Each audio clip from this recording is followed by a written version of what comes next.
بسم اللہ الرحمن الرحیم۔ بھائی کچھ سوالات بہت دن سے، چونکہ ادھر ہماری طبیعت بھی خراب ہو گئی تھی، بخار سخت تھا، گلے سے آواز ہی نہیں نکل رہی تھی، تراویح نہیں پڑھا پائے، اس وجہ سے بہت سے سوالات کے جواب نہیں دے سکے، اس کے لیے ہم بہت معذرت خواہ ہیں۔ آپ حضرات نے بھیجا، انشاءاللہ تعالیٰ آج دیتے ہیں اس کے جواب۔ السلام علیکم مفتی صاحب، یہ ڈاکٹر چلکو کوئی ہیں، کشمیر سے سوال کرتے ہیں۔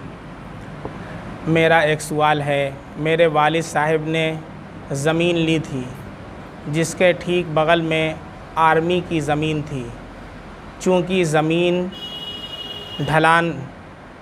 ڈھلان پر تھی تو اس کو سیدھا کرتے کرتے کچھ آرمی کی زمین ہمارے حصے میں آ گئی۔ جب ہم نے اس کی پیمائش کی تو پتہ چلا کہ ان کی زمین ہمارے قبضے میں ہے۔ گورنمنٹ نے وہاں دیوار بنوائی، پھر میرے والد صاحب کا انتقال ہو گیا۔ اب میں آپ سے یہ پوچھنا چاہتا ہوں کہ میں ایسا کیا کروں جس سے میرے والد صاحب کے سر سے وہ گناہ اتر جائے؟ لیکن ڈاکٹر صاحب، آپ نے جو بھی صورت ذکر کی ہے اس کا دو حل بظاہر سمجھ میں آ رہا ہے۔ پہلا حل تو یہ ہے کہ وہ جو زمین جس کی ہے، حکومت کی، گورنمنٹ کی یا آرمی کی ہے، آپ اسے واپس کر دیں، جتنا حصہ آپ کے انڈر میں آ گیا ہے آپ ان کو واپس کر دیں جو اصل اس کے مالک ہیں۔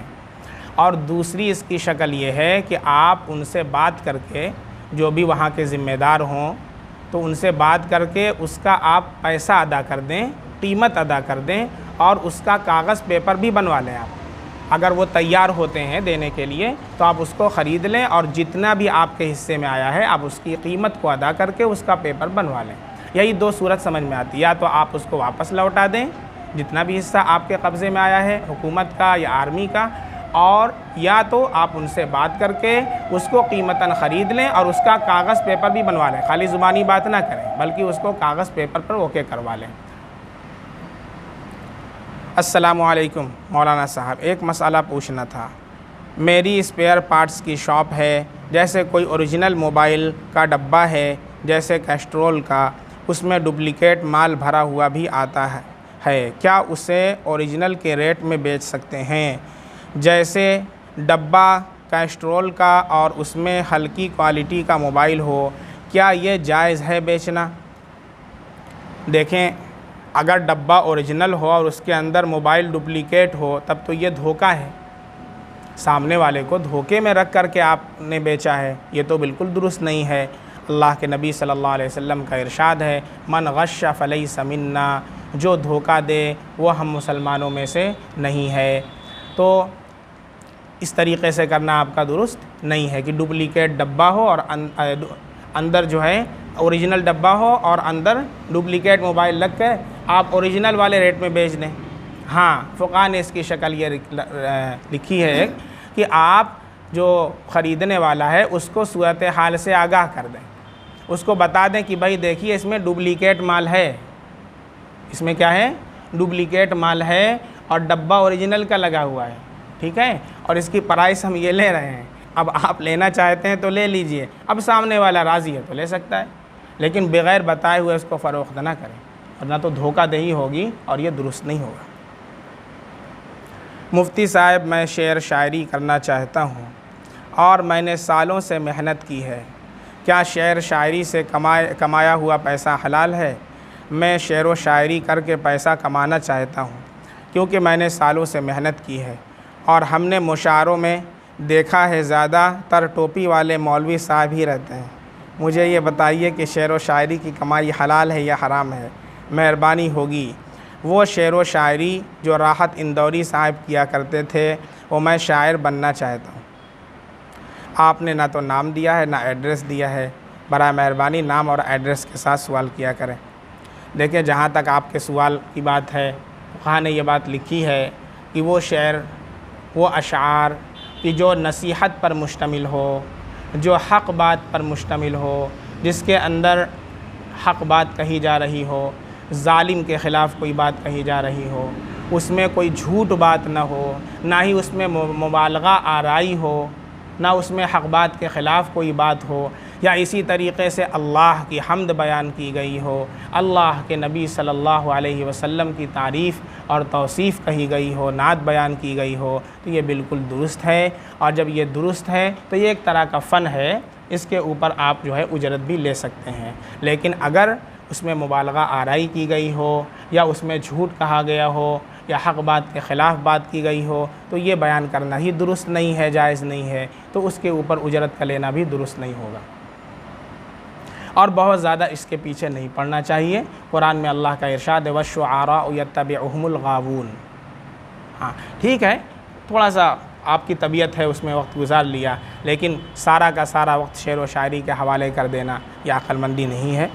ٹھیک ہے، آپ کر سکتے ہیں، لیکن حق بات کہیں اور مبالغہ آرائی سے آپ بچیں، جھوٹ سے بچیں، ان چیزوں سے آپ بچنے کا اہتمام کریں۔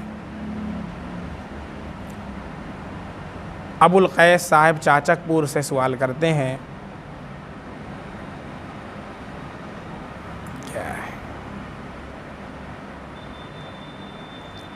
جی، ابو القیس صاحب چاچک پور سے سوال کرتے ہیں، جو بچے ضدی پڑھنے میں کمزور ہوتے ہیں ان کے لیے کوئی دعا بتا دیجیے۔ دیکھیں، ضدی بچے کے لیے اس دعا کے پڑھنے کا اہتمام کریں، وَخَشَعَتِ الْأَصْوَاتُ لِلرَّحْمَنِ فَلَا تَسْمَعُ إِلَّا ہمسا۔ وَخَشَعَتِ الْأَصْوَاتُ لِلرَّحْمَنِ فَلَا تَسْمَعُ إِلَّا ہمسا، یہ قرآن کریم کی آیت ہے۔ اس کو پڑھ کر کے بچے کے اوپر دم بھی کریں، انشاءاللہ اس کا جو ضد پنا ہے وہ اس میں بہت کمی آئے گی اور سدھار انشاءاللہ آئے گا۔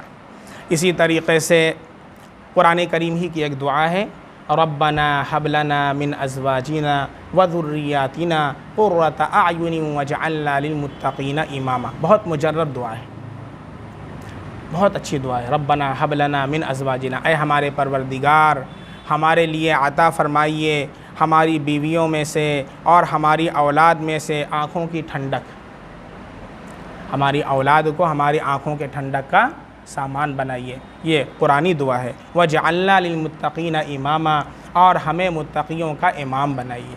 ٹھیک ہے، ان دعاؤں کو پڑھ کر کے بچوں کو دم کیجیے، پانی پر بھی دم کر کے آپ پلا سکتی ہیں۔ اسی طریقے سے جو آپ کا دوسرا جز ہے کہ بچہ کن ذہن ہے، پڑھائی میں دل نہیں لگتا ہے، تو اس کے لیے والدین کو چاہیے، بہت سے لوگ اور اس طرح کا سوال کرتے ہیں کہ بچے کا پڑھائی میں دل نہیں لگتا ہے، ذہن نہیں لگتا ہے، پڑھنے نہیں بیٹھتا ہے، تو اس کے لیے بہت مفید سورہ علم نشرح ہے۔ علم نشرح کی جو صورت ہے وہ بہت ہی مفید ہے اس کے لیے، اس کی آپ تلاوت کریں صبح و شام، اور اول و آخر 3 مرتبہ درود شریف پڑھنے کے بعد 21 مرتبہ سورہ علم نشرح پڑھ کر کے بچے کو دم کریں، یا پھر بچہ خود بھی یہ عمل کر سکتا ہے، بچے کو کسی شیرینی پر دم کر کے کھلا دیں، پانی پر دم کر کے پلا دیں، یا بچے کو پڑھ کر کے دم کر دیں، انشاءاللہ اس کا جسمانی فائدہ بھی ہوگا، روحانی فائدہ بھی ہوگا، اور اس کی جو جڑیں ہوں گی وہ مضبوط ہو جائیں گی علم کی۔ ٹھیک ہے، یہ سورہ علم نشرح حافظے کے لیے، یادداشت کے لیے بہترین عمل ہے۔ السلام علیکم ورحمۃ اللہ وبرکاتہ۔ وعلیکم السلام ورحمۃ اللہ وبرکاتہ۔ میں نے فیس بک پہ آپ کی ویڈیو دیکھی ہے، میں صرف یہ مسئلہ جاننا چاہتا ہوں کہ میں جو بھی کام کرتا ہوں اس میں نقصان یا پھر وہ کام چھوٹ جاتا ہے۔ میں بہت ہی پریشان ہوں، قرض میں بھی بہت ڈوب گیا ہوں، کوئی وظیفہ بتائیے اور میرے لیے آپ دعا کیجیے، ضرور دعا کریں گے۔ میرا نام ہے شاداب قاضی، میں گجرات کے احمد آباد سے ہوں۔ شاداب قاضی صاحب، ہم آپ کے لیے دعا کریں گے، اور یہاں جتنے لوگ ہم آپ کے لیے اسپیشل ریکویسٹ کر دیتے ہیں، آپ سب لوگ دعا کیجیے کہ اللہ رب العزت آپ کی پریشانیوں کو دور فرمائے، آپ کے قرضے کی ادائیگی کا انتظام فرمائے۔ اس کے لیے ہمارے نبی صلی اللہ علیہ وسلم نے دعا بتائی ہے، اللہم اکفنی بحلالک عن حرامک واغننی بفضلک عمن سواک۔ اس کا آپ اہتمام کیا کریں۔ اسی طریقے سے اللہ رب العزت کا اس میں صفت ہے یا ناصرو، یا عزیزو، یا غفورو، یا ودودو، یہ 4 اس میں صفت ہے، یا ناصرو، یا عزیزو، یا غفورو، یا ودودو۔ یہ بھی قرض کی ادائیگی کے لیے بہت ہی مجرب ہے، بہت سے اکابر کا بتایا ہوا یہ نسخہ ہے، اس پر بھی آپ عمل کر سکتے ہیں۔ اور جو یہ آپ کہہ رہے ہیں کہ جو کام کرتے ہیں چھوٹ جاتا ہے، جو کام کرتے ہیں نقصان ہوتا ہے، تو اس سے پہلے استخارہ کر لیا کریں۔ ہمارے نبی صلی اللہ علیہ وسلم نے ہمیں کسی مقام پر اکیلا نہیں چھوڑا ہے۔ اللہ کے نبی صلی اللہ علیہ وسلم نے ہر موقع پر ہماری رہنمائی فرمائی ہے۔ ہم استخارہ آپ کر لیا کریں، کوئی بھی کام شروع کرنا ہو تو اس کے لیے استخارہ کر لیا کریں۔ استخارہ کا مطلب اللہ رب العزت سے مشورہ طلب کرنا، اور استخارے کے بعد جب کوئی کام کیا جاتا ہے، آپ کو شادی کرنا ہو، آپ کو کوئی بزنس کرنا ہو، آپ کو کوئی تجارت کرنا ہو، آپ استخارہ کر لیں۔ استخارے کے بعد جب کوئی کام ہوتا ہے اللہ تعالیٰ اس میں خیر ڈال دیتے ہیں اور اللہ شر سے حفاظت فرما دیتے ہیں۔ تو اللہ رب العزت نے ہمارے لیے اتنا آسان دین بنایا ہے، اس لیے آپ سے میری ریکویسٹ ہے کہ آپ استخارہ کر کے انشاءاللہ کام کو شروع کریں، سنت کے مطابق کریں، حلال کاروبار کریں، اللہ رب العزت انشاءاللہ خوب برکت عطا فرمائیں گے اور ساری پریشانیوں سے اللہ تعالیٰ حفاظت فرمائیں گے۔ میرے گھر میں میری بہن، میری امی، میرا بھائی اور میں اور میری بیوی ساتھ رہتے ہیں، لیکن کسی کا آپس میں جوڑ نہیں، اچھا کسی کی پٹری نہیں ہے، اور میری بہن 4 سالوں سے بیمار ہے لیکن صحیح نہیں ہو رہی ہے۔ کتنے ڈاکٹر کو دکھایا، میں نے گھر کے لیے بہت عملیات کیے لیکن پورا نہیں ہو پا رہا ہے۔ میں بس اتنا چاہتا ہوں کہ میرا پورا گھر ایک ساتھ رہے، ہنستا کھیلتا رہے اور سب ایک دوسرے کی فرما برداری کرنے والا ہو جائے۔ میری آپ سے اتنی ہی التجا ہے کہ آپ میرے اس مسئلے کا حل بتائیے۔ السلام علیکم ورحمۃ اللہ، جزاک اللہ خیرہ۔ وعلیکم السلام ورحمۃ اللہ۔ آپ نے اپنا نام نہیں بتایا، خیر آپ کے لیے ہم دعا بھی کریں گے۔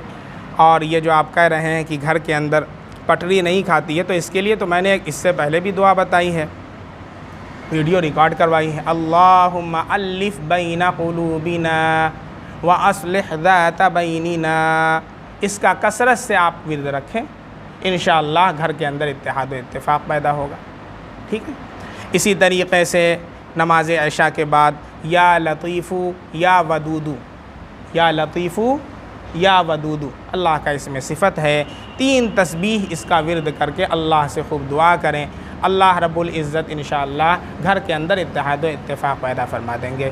سنت کا بھرپور خیال رکھیں، سنتوں کو نہ مٹائیں، گھر کے اندر کوئی بھی جو ہے ناجائز کام نہ ہو، اور سب کے ساتھ صلح کے ساتھ پیار و محبت کے ساتھ رہیں، سنت کے اوپر آپ عمل کریں، انشاءاللہ گھر جو ہے جنت نشاں بن جائے گا انشاءاللہ۔ میرا نام عمران ہے، میں بنگلور میں رہتا ہوں۔ ابھی کچھ سال پہلے اچانک میری طبیعت خراب ہو گئی تھی، اس کے بعد میں مسجد جا کر امام کے پیچھے نماز پڑھ نہیں پاتا ہوں۔ جیسے ہی جماعت کی رکعت باندھتا ہوں مرنے کا خیال شروع ہو جاتا ہے اور منہ سے گیس شروع ہو جاتی ہے۔ اس کی وجہ سے میں بہت تکلیف مجھے ہوتی ہے کہ میں اللہ کے گھر میں جا کر نماز ادا نہیں کر رہا ہوں۔ یہ جو بیماری ہے یا آزمائش مجھے پتہ نہیں، مجھے اس سے باہر نکلنا ہے، حضرت میں آپ کے جواب کا منتظر رہوں گا۔ اب دیکھیے، سب سے پہلے آپ اچھے کسی ڈاکٹر کا علاج کروائیں، منہ سے گیس نکل رہی ہے، کیا مسئلہ آپ کے ساتھ ہے؟ اور اس کے ساتھ آیات شفا، قرآن کریم کی جتنی بھی شفا سے متعلق آیات ہیں ان کو یکجا کر دیا گیا ہے، ان کو آپ پڑھ کر کے اپنے اوپر دم کریں اور پانی پر بھی دم کر کے پئیں، اور سورۃ الفاتحہ پڑھیں، آیت الکرسی پڑھ کر کے دم کریں۔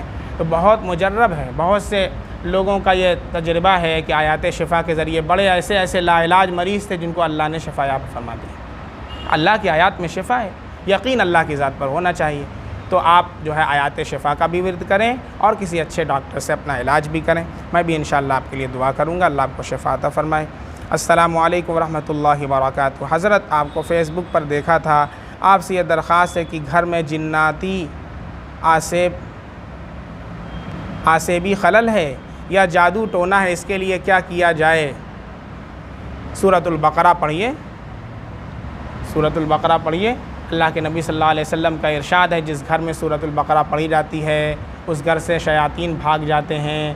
پڑھیے اور اپنے اوپر دم کیجئے، سوتے وقت بھی سنت کا اہتمام کیجئے، سو کر کے اٹھیے تو سنتوں کا خیال رکھیے، اور سورۃ البقرہ کا اہتمام کیجئے، آیت الکرسی پڑھ کر کے ہر نماز کے بعد دم کیا کیجئے، چاروں قل پڑھ کر کے اپنے اوپر دم کیجئے، منزل کا آپ اہتمام کیجئے، منزل بہت مجرب ہے، صبح و شام خود بھی پڑھ کر کے دم کیجئے اور اپنے بچوں کے اوپر بھی دم کر دیا کیجئے۔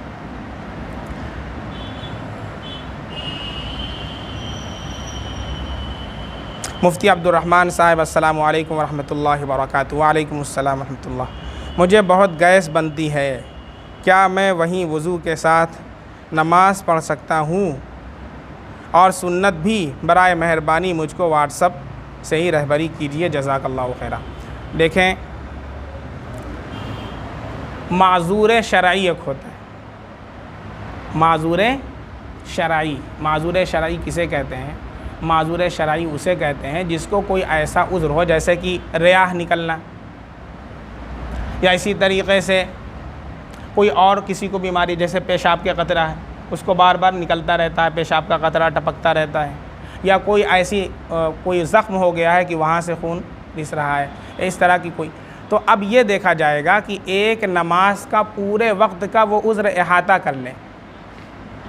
ایک نماز کا جو پورا وقت ہے، اب جیسے ظہر سے عصر تک کا وقت ہے، ٹھیک ہے، تو اس پورے وقت کے اندر یہ عذر جاری رہے، جیسے خون نکل رہا ہے یا پیشاب کے قطرے کی بیماری ہے تو پیشاب وقفے سے ٹپک رہا ہے، یا آپ کو گیس کی بیماری ہے تو گیس نکل رہی ہے، اور اس پورے وقفے میں ظہر سے لے کر عصر تک کا جو پورا وقت ہے، اس پورے وقت میں وہ نکلتی رہی ہے کنٹینیوسلی، اور بیچ میں اتنی دیر کے لیے بھی بند نہیں ہو رہی ہے کہ اس کے اندر آپ وضو بنا کر کے آپ اللہ اکبر تکبیر تحریمہ کہہ سکیں، اتنی دیر کے لیے بھی بند نہیں ہو رہی، تو آپ معذور شرعی ہیں۔ آپ کیا ہیں؟ معذور شرعی ہیں۔ اب آپ کا حکم یہ ہے کہ اب ایسی صورت میں آپ جب نماز کا وقت ہو جائے تو آپ اچھے سے پاکی حاصل کر لیں، صاف صفائی کر لیں، اگر پیشاب وغیرہ کا مرض ہے تو اس کو دھل کر کے لنگوٹ وغیرہ چینج کر لیں، ٹھیک ہے، اور ریاح کا مرض ہے تو کوئی بات نہیں، اب آپ وضو بنا لیں، اور وضو بنانے کے بعد آپ فرض پڑھیں، اور فرض کے بعد جو سنن اور نوافل جو پڑھنا چاہیں آپ پڑھ سکتے ہیں، قرآن کی تلاوت بھی کر سکتے ہیں، اللہ رب العزت معاف فرمائیں گے۔ یہ معذور شرعی کے احکام ہیں۔ لیکن اگر بہت سے لوگ ہوتے ہیں جن کو جو معذور شرعی کے درجے میں نہیں آتے، عام طور پر ایسے ہی ہوتا ہے۔ ایک صاحب نے اسی طرح کا مسئلہ پوچھا تھا کہ ایسا ہوتا ہے کہ جب پیشاب کرتے ہیں تو کچھ قطرہ رک جاتا ہے، کچھ قطرہ رک جاتا ہے، اور جب نماز پڑھنا شروع کرتے ہیں تو رکوع کے اندر یا جب سجدے میں جانے لگتے ہیں تو ایک آدھ قطرہ نیچے گر جاتا ہے۔ تو ایسی صورت میں کسی نے بتا دیا تھا کہ آپ نماز پڑھتے رہیے، آپ کی نماز ہو جائے گی، تو ہم اسی طریقے سے نماز پڑھتے ہیں۔ تو ہم نے کہا کہ ایسا آپ کو برابر ہوتا رہتا ہے ایک نماز کا پورے وقت؟ کہنے لگے نہیں، ایسا نہیں ہے، بس اس کے بعد جو قطرہ ایک بار چو گیا، ایک بار نکل گیا، پھر اس کے بعد نارمل کنڈیشن ہو جاتی ہے۔ ہم نے کہا معذور شرعی کے حکم میں ہے ہی نہیں۔ جب آپ معذور شرعی کے حکم میں نہیں ہیں تو جیسے ہی وہ قطرہ نکلے، یا جن لوگوں کی بھی یہ بیماری ہے، فوراً آپ نماز سے باہر نکلیں، پھر نماز کو کنٹینیو نہیں کرنا، آپ کا وضو وہیں پر ٹوٹ گیا ہے، نماز سے باہر نکلیں، پاکی حاصل کریں، پاکی حاصل کرنے کے بعد پھر آپ آئیں، چاہے وہیں سے آپ بنا کریں اور یا پھر چاہیں تو عصر نو نماز پڑھیں۔ بات سمجھ میں آ رہی ہے؟ تو یہ مسئلہ جو بیان کیا گیا معذور شرعی کا مسئلہ ہے۔ آپ اپنی کیفیت دیکھ لیں کہ اگر آپ کی کیفیت وہی ہے جو بیان کی گئی معذور شرعی والی تو پھر آپ کنٹینیو کر سکتے ہیں، لیکن اگر ایسی کیفیت نہیں ہے تو پھر آپ اپنا علاج کریں اور اللہ رب العزت سے دعا بھی کریں۔ اور بہت زیادہ سوچنے سے بھی ہوتا ہے، جہاں تک ہم نے دیکھا ہے کہ بہت سے لوگ اس کو سر پر لیے رہتے ہیں کہ بس ابھی ریا نکلی، یعنی پورا فوکس مائنڈ کا جو ہوتا ہے وہ اسی پر ہوتا ہے۔